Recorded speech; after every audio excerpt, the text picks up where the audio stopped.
जय श्री कृष्ण, राधे कृष्ण। ओम नमो भगवते वासुदेवाय। अब आ रही है रासलीला।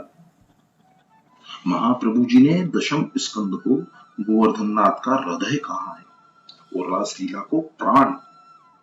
हृदय में पंच प्राण होते हैं। रास पंचाध्यायी श्रीमद् भागवत के पंच प्राण है। इसे फल प्रकरण भी कहते हैं। श्रीधर स्वामी कहते हैं कि पंच अध्यायी निवृत्ति धर्म का परम फल है। सुखदेव जी सोचने लगे कि समाज में रासलीला श्रवण के अधिकारी कितने होंगे। जो अधिकारी नहीं होगा वह इस लीला को काम से ही देखेगा। श्री राधा जी सुखदेव जी की गुरु हैं। उन्होंने सुखदेव जी को ब्रह्म संबंध कराया था। श्री राधा जी की कृपा के बिना रासलीला का गूढ़ तत्व रहस्य समझ पाना आसान नहीं है। सुखदेव जी अपने पूर्व जन्म में तोता थे और लीला निकुंज में राधा का नाम रटते हुए उड़ते फिरते थे। उसके राधा नाम के अखंड कीर्तन का सुनकर दयामूर्ति राधा जी वहां पधारी। उन्होंने देखा तो एक तोता उनके नाम का जप कर रहा था। उन्होंने उसे अपने पास बुलाया और हथेली पर रखकर सहलाते हुए कहा, वत्सम कृष्णम वद, कृष्णम वद, राधते मां वद। कृष्ण ही तेरे सच्चे जनक हैं, उन्हीं के नाम का कीर्तन कर। राधा जी इस प्रकार तोते को मंत्र दीक्षा दे रही थी कि श्री कृष्ण वहां पधारे। श्री राधा जी आद्य संयोजिका और आध्यात्मिका शक्ति है। बिछड़े हुए जीवों को वह कृष्ण से मिला देती है। व्रज की अधीश्वरी देवी श्री राधा जी ही है। तभी महात्मा वृंदावन में राधे राधे करते हैं। राधा जी की कृपा होने पर जीव भगवान के दर्शन पा सकता है। उनकी कृपा ही जीव को प्रभु से मिलाती है। सुखदेव जी पूर्व जन्म में तोता थे। भागवत में सुखदेव उवाच लिखने के बदले श्री शुक उवाच लिखा है। श्री का अर्थ है राधा। श्री शुक में गुरु शिष्य दोनों का नाम समाया हुआ है। भागवत में अन्य किसी भी व्यक्ति के नाम के आगे श्री शब्द का प्रयोग नहीं किया गया है। ब्रह्मावाच, सनत कुमार वाच, व्यास वाच ऐसा ही लिखा गया है। व्यास जी के नाम के आगे श्री विशेषण नहीं है। केवल कृष्ण और सुखदेव जी के आगे के नाम के आगे ही श्री विशेषण प्रयुक्त हुआ है।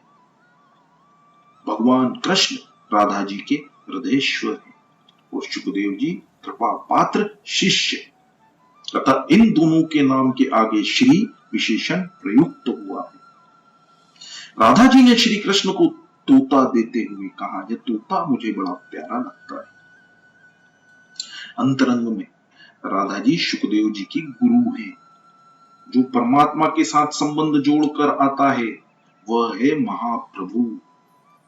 उसका नाम प्रकट रूप से कैसे लिया जाए? भागवत में सुखदेव जी ने राधा जी का प्रकट रूप से नाम नहीं लिया है। सुखदेव जी ने सारी रास लीला की कथा बड़े विवेक से की है। गोपी प्रेम की बातें अधिकतर अप्रकट ही रखी है। राजा परीक्षित को 7 ही दिनों में मोक्ष देना है। राधे राधे करने लग जाए तो सुखदेव जी समाधिस्थ हो जाएंगे, तो राजा का क्या होगा? बातें, कथा, विवरण वियोगावस्था में ही अधिक हो सकते हैं, पूर्ण संयोगावस्था में नहीं। यह तो काम रहित अंतरंग लीला है। 11 वर्ष के बालक के प्रति काम भाव कैसे जाग सकता है? सपत्नी मत्सर गोपियों में नहीं था। वह साधारण स्त्री पुरुष का मिलन नहीं था। यदि होता तो सुखदेव जी जैसे महायोगी इसका वर्णन नहीं करते। ऐसी कल्पना ही न करो कि गोपी ग्राम की कोई एक स्त्री है। गोपी तो शुद्ध जीव का ही नाम है। शुद्ध हृदय का भाव, प्रेम भाव ही गोपी है। देह भान भूलकर प्रत्येक इंद्रियों से भक्ति रस का पान करने वाला विशुद्ध जीव ही गोपी है। साधारण जीव गोपी की कथा करने या सुनने का अधिकारी नहीं है। ऊपर नित्य सिद्धा और साधन सिद्धा गोपियों की चर्चा की गई।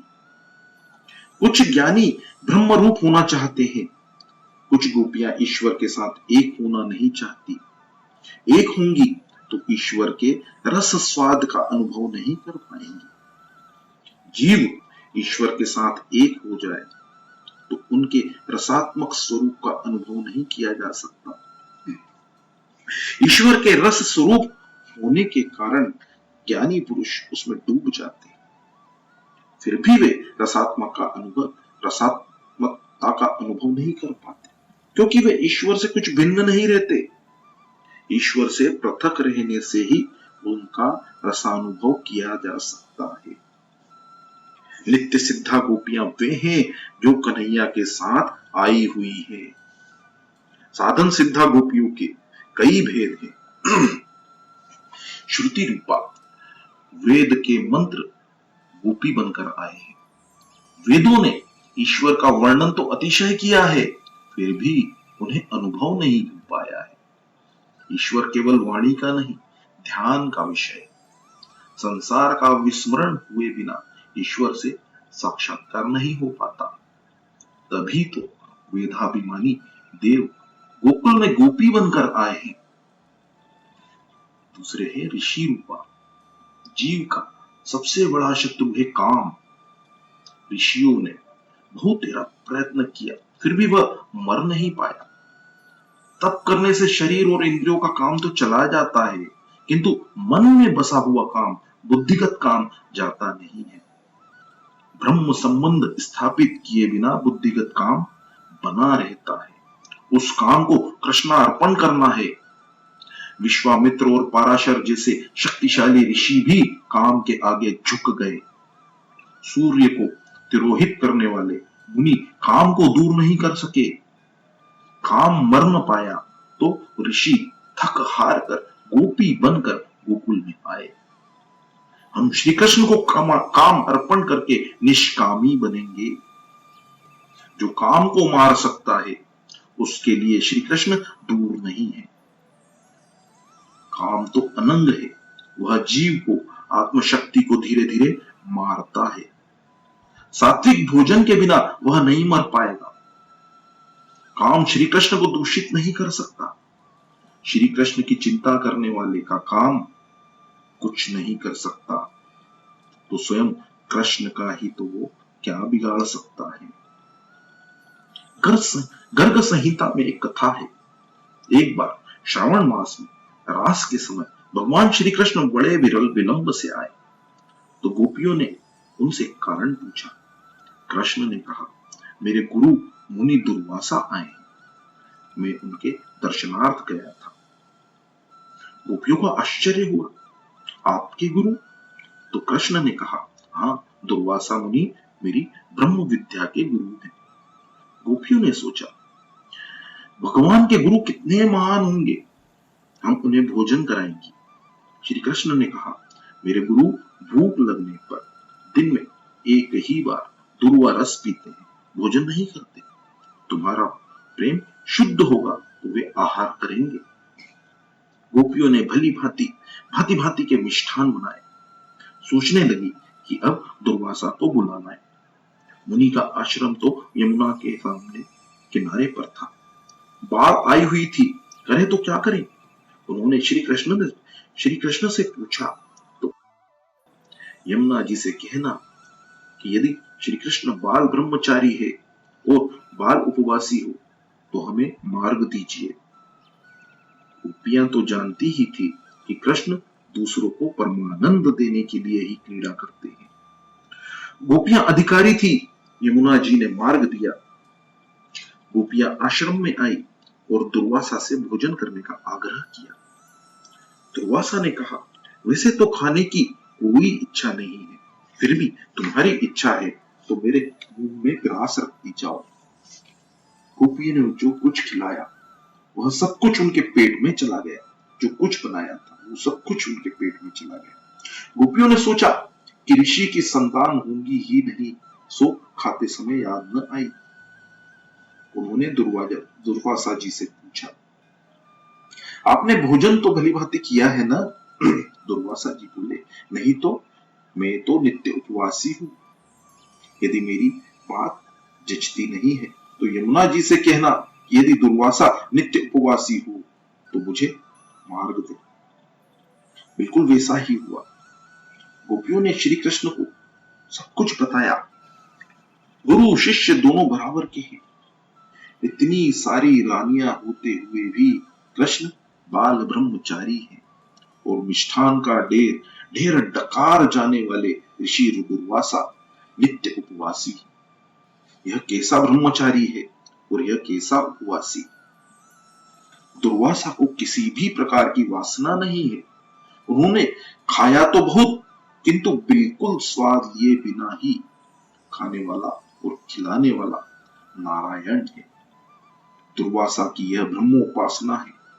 खाने वाला और खिलाने वाला ब्रह्मा ही है। सो उन दुर्वासा की बात सच है कि वे नित्य उपवासी हैं। कृष्ण और दुर्वासा को किसी भी वस्तु के प्रति कोई आसक्ति या वासना थी ही नहीं। सब कुछ भोग कर भी वे निष्कामी थे। श्री कृष्ण ने गृहस्थ आश्रम और संन्यास आश्रम का समन्वय करके दिखाया। वे निष्काम ही है। निष्काम श्री कृष्ण का ध्यान करने वाला व्यक्ति स्वयं भी निष्काम हो जाता है। चीर हरण लीला की ऋषि रूपा गोपियां 5-6 वर्ष की कुमारी थी। उन कुमारिकाओं की इच्छा है कि श्री कृष्ण उनके पति के रूप में मिले। इसमें भाषा तो लौकिक है किंतु रहस्य अलौकिक है। जब तक जीव आवरण के अंदर होता है तब तक वह ईश्वर से मिल नहीं पाता। श्री कृष्ण ने सखियों को उपयुक्त समय में मिलने का वचन दिया था। ध्यान रहे कि रास में गोपियों की देह से मिलन नहीं है। गोपियों ने पंचभौतिक शरीर का त्याग कर दिया है। उन गोपियों का स्वरूप अप्राकृत चिंतनमय आनंद रूप है। पंच महाभूत के शरीर को परमात्मा स्पर्श नहीं करते। भागवत में स्पष्टता कहा है कि रासलीला पंचभौतिक शरीर के त्याग के बाद ही हुई थी। किसी को शंका होगी गोपियों का पंचभौतिक शरीर कैसे छूट गया? श्री कृष्ण का वियोग तो अग्नि है। पति के विरह में जिस प्रकार पतिव्रता पत्नी जलती है उसी प्रकार परमात्मा का विरह जीव को जलाता है। प्रभु के विरह के समय जीव का संसार में रम्मान रहना पाप है। श्री कृष्ण की विरह अग्नि ने गोपियों के पंचभौतिक शरीर को जला दिया और उनको श्री कृष्ण की भांति अप्राकृत रसात्मक शरीर प्राप्त हुआ। पंचभौतिक शरीर साथ होगा तो परमात्मा से मिलन नहीं हो पाएगा। गोपियां कृष्ण विरह में जलती है। हमारी यह करुणता ही है कि यह जीव भगवान के वियोग के समय सांसारिक वासनाओं से खिलवाड़ करता रहता है। संसार के भोग रोक समान ही है। गोपियां तो परमानंद रूप से मिलना चाहती हैं। श्री कृष्ण के दर्शन मात्र से अब उनकी तृप्ति नहीं हो पाती। दर्शन में द्वैत है। गोपियां परमात्मा से एक रूप होना चाहती है। गोपियों को जब से गोवर्धन लीला में श्री कृष्ण के परमात्मा स्वरूप का दर्शन हुआ था तब से उनमें प्रेम भाव का बीजारोपण हुआ था। उन्होंने कन्हैया की बांसुरी भी सुनी। प्रेम का आरंभ द्वैत से होता है। प्रेयसी और प्रियतम अलग अलग होते हैं। समय के साथ प्रेम बढ़ता जाता है तो दोनों को एक हो जाने की इच्छा होती है। मैं अब तू होने की इच्छा रखता है। अद्वैत की इच्छा जाग उठती है। मैं को मिटाकर तू होना, स्वयं को प्रिय पात्र से मिला देना, प्रिय पात्र से सायुज्य सिद्ध करना ही प्रेम है। कई बार गोपियों को उनकी सास बाहर नहीं निकलने देती थी। उनकी व्याकुलता को देखकर कन्हैया उनके रसोई घर में प्रकट हो जाता था। जीव जब अति आतुर होता है तब ईश्वर उससे मिलने के लिए आते हैं। गोपियों का प्रेम धीरे धीरे बढ़ता जा रहा है। श्री कृष्ण से मिलना है, एक होना है। अब पल भर का भी विरह सहा नहीं जाता। कृष्ण विरह से वे मूर्छित हो जाती थी। अब उनकी ओर कोई वासना नहीं है। जीव शुद्ध होकर ईश्वर से मिलने के लिए आतुर हो गया है। अब रास लीला होगी। कृष्ण ने अपने बाल मित्रों से कहा था कि जब भी किसी को मूर्छा आए उन्हें बुलाया जाए। गोपियों की मूर्छा उतारने का उपाय वे जानते हैं। गोपियों के मन और प्राण उन्हीं में हैं। गोपी मूर्छित हुई तो कन्हैया को बुलाया गया। वे समझ गए कि गोपियों का प्रेम भाव बढ़ता जा रहा है। कन्हैया ने गोपी को सहलाते हुए कान में कहा, शरद पूर्णिमा की रात्रि को तुझसे मिलूंगा, तब तक धीरज रख कर मेरा सतत ध्यान करती रहना। वैष्णव तो प्रेमी से मिलने की आशा में ही जीते हैं। कन्हैया अवश्य मिलेगा। गोकुल की सभी गोपियां रास में नहीं गई थी। जिन गोपियों को अधिकार प्राप्त हुआ था वे ही जा सकी थी। युवा अवस्था से ही भक्ति का रंग लगना चाहिए। वृद्धा अवस्था में भक्ति का रंग चढ़े वह ठीक तो है, किंतु उत्तम नहीं है। जो केवल वृद्धा अवस्था में ही भक्ति का आरंभ करता है उसे युवा अवस्था के काम सुखों का स्मरण सताता रहता है। वृद्धा अवस्था में यदि अंदर से भक्ति उत्पन्न न होने पाए तो दूसरों की टीका टिप्पणी करने का जी होगा।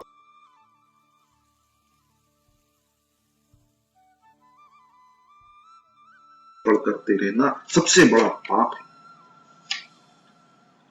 जब भी स्त्रियां एक दूसरे से मिलती हैं तो पति, संतान, बहू, कपड़े लत्ते आदि की बातों में लगी रहती है, जो भक्ति के रंग में रंग जाते हैं। वे ऐसी फालतू बातों में भाग नहीं लेते।